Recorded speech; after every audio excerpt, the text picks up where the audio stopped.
Kyle Larson officially lands outside sponsorship, and in 20 years, there'll be a wacky trivia question, who was the first driver to race for 23XI Racing? And the answer will not be Bubba Wallace.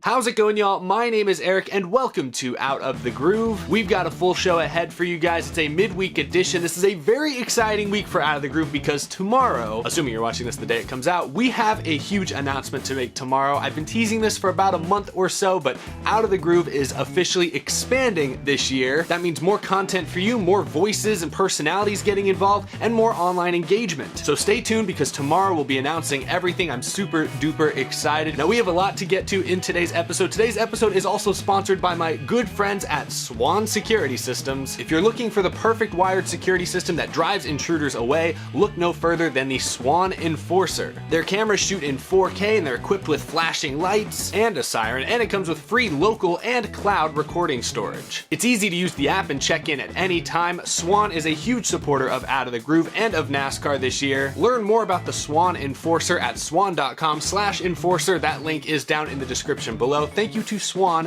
for sponsoring Out of the Groove and supporting the show.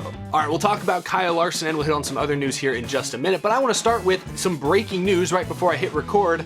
Ty Dillon will race at the Daytona Road Course for the Busch Clash. He will drive the number 23 Toyota for 23XI Racing. That's what I was hinting at the beginning of this episode. Yes, Ty Dillon will officially be 23XI Racing's first NASCAR driver. Here's a look at the paint scheme. Root Insurance is the primary and it looks solid, just black and orange, but I like it. This deal was first rumored several weeks ago, and in fact Ty Dillon, when talking about his Xfinity Series deal, the deal we talked about last week, he's going to make a few starts for Joe Gibbs Racing in the Xfinity Series, he all but let it slip that yes, something was happening with 23XI Racing, so not a super shocking report here today. We mentioned it last week, but pretty cool that Ty Dillon, who of course lost his ride in the offseason because the team he had been driving for, Germain Racing, shut down, unfortunately. It's cool that he's going to get to drive a competitive Cup Series car and be the first driver for Denny Hamlin and Michael Jordan's all-new race team. That's all pretty freaking cool. We already know Ty Dillon will race in the Daytona 500, or at least attempt to qualify for the Daytona 500 for Gaunt Brothers, another Toyota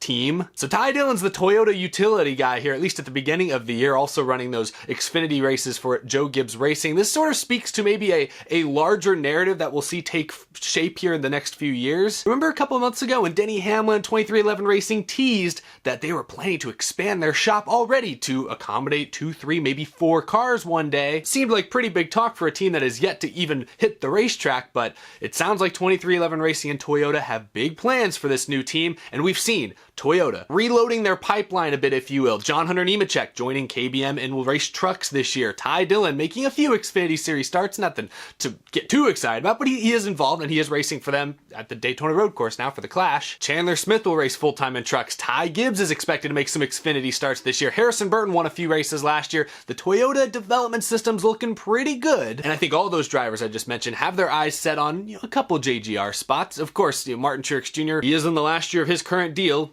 Don't know how much longer he's going to race. Denny Hamlin did just sign an extension, so maybe cross that one off for now. But if 23XI Racing expands in the coming years, there could be some spots for John Hunter Nemechek, who has Cup Series experience. Ty Dillon, who has Cup Series experience. I won't even rule out Daniel Hemrick, who's going to race full-time for JGR and Xfinity this year. Sure, he's a little older than all these other guys, but why not? He's also got Cup experience. I'm just saying, Toyota has set themselves up pretty well for the near and perhaps even the distant future with some of these young guys they have now in their truck and Xfinity systems. Anyway, yes, Ty Dillon will race the Busch Clash. He's eligible, of course, because he won a stage last year. Yes, that was one of the things that gets you in. Bubba Wallace did not win a stage, didn't make the playoffs, didn't meet any of the other qualifications, so he was not eligible. That's why Ty Dillon is getting the nod. Good luck to him. He finished 20th at the Daytona Road Course last summer. Hopefully he, well, I guess he really can't finish any worse than that because I think there's only like 20 cars on the entry list, but hopefully he sneaks into the top 10. You never know. He's a decent enough road course racer. Moving on, before we talk about Kyle Larson's all-new sponsorship, Bobby Labontes' 2021 schedule is getting busy. The 2000 NASCAR Cup Series champion today announced a new partnership with Cookout. He will be racing the Southern Modified Auto Racing Teams Tour this season. Look at this beautiful paint scheme, cool fire suit designed of course by Harris Liu, great NASCAR designer. Driving the number 25, Bobby Labontes is looking good. Of course, Labontes is also planning to race all 6 of the Superstar Racing Experience races, so he'll be a part of that all-new series. I'm really looking forward to seeing how he does in that. But he's sticking with the short tracks, racing the Modified Tour. Really exciting stuff. Bobby Labontes, man, he was really busy this last year. He got into iRacing. Remember, he raced some of the Pro Invitational races for JGR. Like, Bobby Labontes, man, he is busy. He is passionate about racing, so I'm really excited to see everything he does this year. I'm sure he's going to be competitive in both the SRX and the Smart Tour. His first race will be March 14th at Caraway Speedway. Good luck to Bobby Labontes, NASCAR Cup Series champion. He is a true racer. Really cool to see. Also, NASCAR today announced the 2021 Drive for Diversity class. Nick Sanchez, Raja Caruth, Isabella Robusto, LeVar Scott, Regina Servant, Justin Campbell, Andre Perez de Lara, and Jaden Reyna will be the participants this year. Nick Sanchez made some ARCA Menard Series starts last year. Raja Caruth is a friend of the channel. He's been on the show several times. Really happy to see him continue with this program. He's expected to make some ARCA Menards East Series starts this year. That's an awesome step up. I'm really excited for him. Nick Sanchez will race full-time in the main ARCA Menards Series, so good luck to all of these drivers, all of these participants. I wish the best for them. Gonna be fun to watch the East and West Series, some late models, and the Legends cars as well. Good luck to all of these drivers. Now, to wrap up this episode, we gotta talk about Kyle Larson because Hendrick Motorsports revealed 2 new sponsors for the 5 car that are not related to that Nations Guard deal we talked about earlier in the week. This final portion of the episode is sponsored by Alka-Seltzer, available at Walmart. Thank you to them for supporting Out of the Groove as well. Yesterday, Hendrick Motorsports announced that Cincinnati Incorporated and Freightliner will both sponsor Kyle Larson this year. They will both be associate sponsors for the entirety of the 2021 schedule, and both sponsors will be the primary scheme for Kyle Larson twice this year. That's 2 each, 2 for Cincinnati and 2 for Freightliner. These are officially the 2 first outside companies to support and sponsor Kyle Larson's NASCAR endeavor since, of course, he was suspended last April. That Nations Guard deal we talked about a few days ago, they'll be the primary for the first 3 races of the season. That's not really the same as some of these outside sponsors because Nations Guard is owned by the Hendrick Automotive Group. That really is just a Rick Hendrick subsidiary. He's choosing to promote that brand as opposed to like HendrickCars.com for those races, but it really still is a Hendrick self-sponsored car. But Cincinnati and Freightliner, now it's worth noting, these 2 companies are already associate Hendrick sponsors. We've seen Cincinnati, in fact, on Alex Bowman's car for a few races last year. He even won with them on the hood at Auto Club. We've seen Freightliner sponsor cars in recent years for a number of different teams, but they've also been a part of Hendrick as well. So yes, while these 2 companies were already involved with Hendrick Motorsports in a smaller capacity, it's pretty cool to see them fully stepping up and sponsoring Kyle Larson as the primary for a couple races each. I'm not too shocked that these are the types of companies. I don't mean to like generalize or anything, but it's just being honest. I'm not shocked that Cincinnati Incorporated, a machine tool builder manufacturer, and Freightliner, who builds, heavy duty trucks. I'm not shocked that those are the 2 kinds of companies that would be the first ones to test the waters with Kyle Larson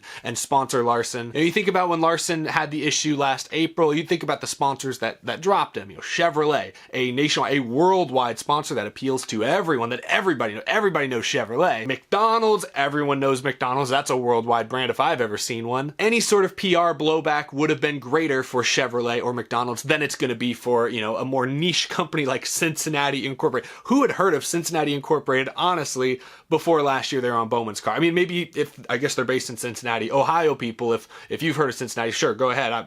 All more power to you. Myself, a simple Texas boy, had never heard of them until last year. So it's not like these companies are going to garner national media attention. Wow, did you see Cincinnati Incorporated sponsoring that driver who said that racial slur a year ago? Like, that's not going to be a headline. McDonald's, Chevrolet, it might be a headline. That's just the way things work. So I'm not shocked that these are the 2 types of companies, 2 companies that are really focused on appealing to racing audiences who have things to gain by working with Rick Hendrick specifically. I'm not shocked that these would be the type of companies that would first test the waters with Kyle Larson. I am a little surprised that we're getting this announcement before the season starts. I thought really everybody would wait until, at least a couple weeks into the season, see how things go, see what the media coverage is like, that kind of stuff before jumping in. But credit to Freightliner, credit to Cincinnati. I mean, I'm happy to see sponsors supporting Kyle Larson, because keep in mind, they're not just supporting Kyle Larson, they're supporting all of Hendrick Motorsports, who employs hundreds of people. So you don't want Hendrick to struggle as an organization. These sponsors are really supporting more than just Kyle Larson himself. But